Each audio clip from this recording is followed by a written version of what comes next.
22 হাত লম্বা পাগড়ি লাগিয়ে হাতের মধ্যে বড় তসবির ছড়া নিয়ে দিন কায়েমের যতই বিরোধিতা করুক তাদের বিরোধিতা কোনো কাজে আসবে না। আল্লাহর জমিনে আল্লাহর দিন কায়েম হবে, এটাই সত্য। পবিত্র কোরআনে আল্লাহ পাক রব্বুল আলামিন বলেন, ইযা জা আনাসরুল্লাহি ওয়াল ফাতহ, ও নবী, আল্লাহ তাআলার পক্ষ থেকে সাহায্য বিজয় যখন আসবে, ওয়া রাআইতান নাস ইয়াদখুলুনা ফি দীনিল্লাহি আফওয়াজা, তখন আপনি দেখবেন দলে দলে ফৌজ দলে দলে মানুষ ইসলামের মধ্যে দাখিল হবে। 22 হাত লম্বা পাগড়ি লাগিয়ে ফতোয়াবাজি করে আল্লাহর জমিনে আল্লাহর দিন কায়েমের যতই বিরোধিতা করুক আল্লাহর জমিনে আল্লাহ দিন কায়েম করে ছাড়বেন, এটাই সত্য। মহানবী সাল্লাল্লাহু আলাইহি ওয়াসাল্লাম বলেন, লা ইয়াবকা আলা যহরিল আরদি বাইতুম মাদারিন ওয়ালা ওয়াবারিন ইল্লা দখালাহুল্লাহু কালিমাতাল ইসলাম।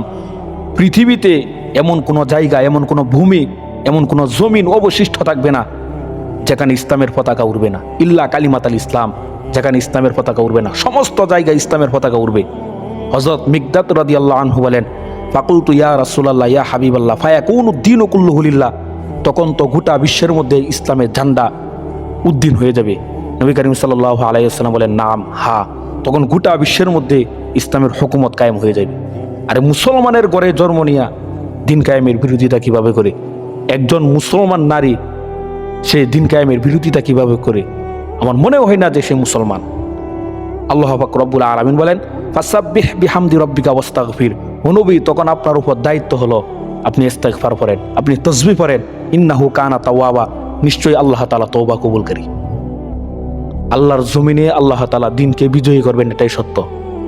মানুষ যতই দিন কায়েমের বিরোধিতা করুক তার বিরোধিতা কোনো কাজে আসবে না। আল্লাহর জমিনে আল্লাহর দিন কায়েম হবে। এখন না হোক, ইমাম মাহদি আসবেন, তিনি আল্লাহর জমিনে আল্লাহর দিন কায়েম করে ছাড়বেন ইনশাআল্লাহ।